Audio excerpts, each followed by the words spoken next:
it's Holly here from Your Past is a Gift. Okay, so I had an interesting chat to someone yesterday and they said to me that I'm the lady that can't say no, right? And I had to share this today because I've been in trouble with my husband many times because he thinks that I can't say no, all right? Especially when it comes to my 6-year-old, you know? And I couldn't explain to him so that he could understand, but maybe then someone out there might understand what I'm talking about. In my life growing up, you know, and even with the people around me, you know, observing yesterday, I think there are enough people in the world already telling you, no, you can't do this. No, you can't have that. No, you can't be that. You can't be this, you can't be that, you can't do this, you can't do that.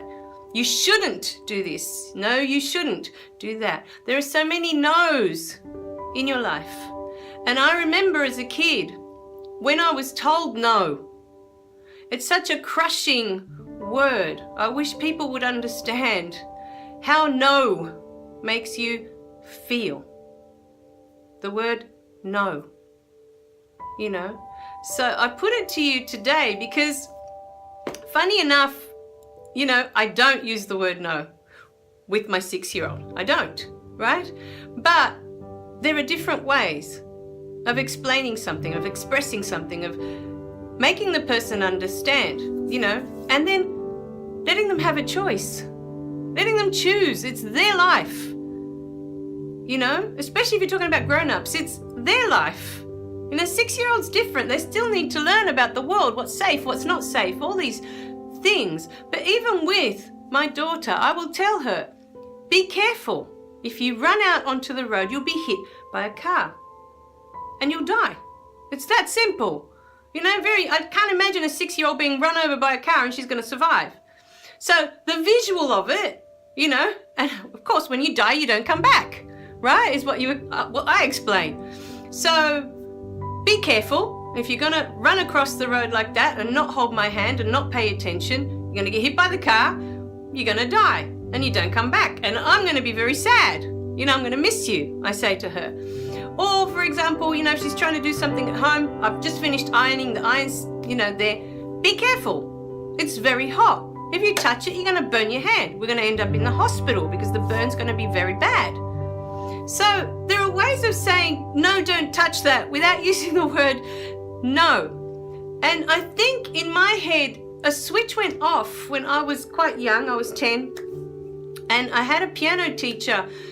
And at the time, all I wanted to do was be a concert pianist. You know, that I had this idea. As soon as my parents said that I was going to start piano lessons, I had this amazing idea. I was going to be a concert pianist. And I don't think I was with her for even a year of lessons, you know, and one day I mentioned it to her, to this piano teacher, and she said, no, you can't. And I looked at her like, what? And she said, you're too old. You can't be a concert pianist. No, you're too old. You've started too old. Now, as a child that's 10 years old, that is crushing. You know, especially when piano is something you can do till you're 90. It's not ballet that you've got a lifespan on it, you know, that you've got this short time, this short little window to fit it in, you know, or a sports career that you may need to have done by the time you're 30, 35, whatever the window is for sports. Piano is not like that. You've got your whole life. And to be 10 and to be told that you can't follow a dream because you're too old at 10. No, you can't do that. And I think from that moment, I have never been able to use the word no, ever in my life. Because to me, that moment felt so crushing. It felt like she had just squashed me. My soul, me, you know, inside. She had just squashed me with her no. And so from that moment, I thought, I can't do that to another human being. I can't do that. I can't make another person feel that way. Knowing, you know, because for the longest time I carried that. that I couldn't do that one thing I wanted to do. And I have had this conversation in a previous video, to other people that would have been like, oh yeah, well I'll show you what I can and can't do, right? A lot of people take on that attitude, and I could have done that, but I didn't. I became the can't say no lady. That's me. People that know me, if you've come to my piano lessons, I will explain many different ways to do things, but I will not tell you, no, don't do that. I will tell you, this might be a better way to do it. How about we try it this way? How about we try it that way? Let's give this a go. There's so many other words that can be used that don't need the word no. Think about that today. Because to a child, to say no, no, no, no all the time, to a toddler, no, no, no, they end up saying no to you because that's all they've heard. No, no, no. But if you explain from the littlest age, I would explain to my daughter, this is what's going to happen. That's what's going to happen. And I used to get in trouble with my husband because he said, you talk to her too much.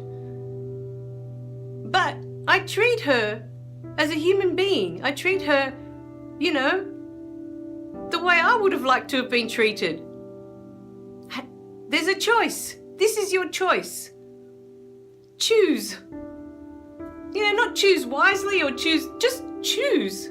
But know that this is the consequence. This is how it'll end up. Even with sugars and lollies and chips and junk food. She's had, I think in her lifetime, she's turning 6 soon. And I think 2-3 times in her lifetime that she's had vomiting and she's been very sick, And so I remind her, I say, well, if you have too much lollies and chocolates and chips, if you keep eating too much of that, your body will get upset inside.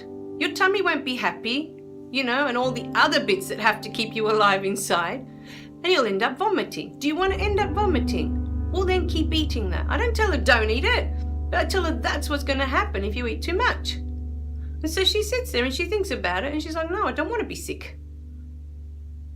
There's so many different ways that we can say things that give people a choice. It doesn't make them feel like you're imposing yourself on them. You're imposing your ideas, you're imposing your opinions, you're imposing you onto them. You're giving them the freedom to choose as a human being. Doesn't matter what age, doesn't matter how old. Let them choose. In the next video, we're going to talk more about choice and what happens when you don't. When you're not given the choice, what happens to us? A lot happens. So let's talk about that. And then probably take me a few videos to get through those topics because so many things have come to mind now. Right, my darlings? I love you guys. Okay, remember to click like and subscribe below. And I'll see you in the next one. You don't want to miss any of my messages because the next one might be the one that connects all the dots for you. All right, my darlings. Bye for now.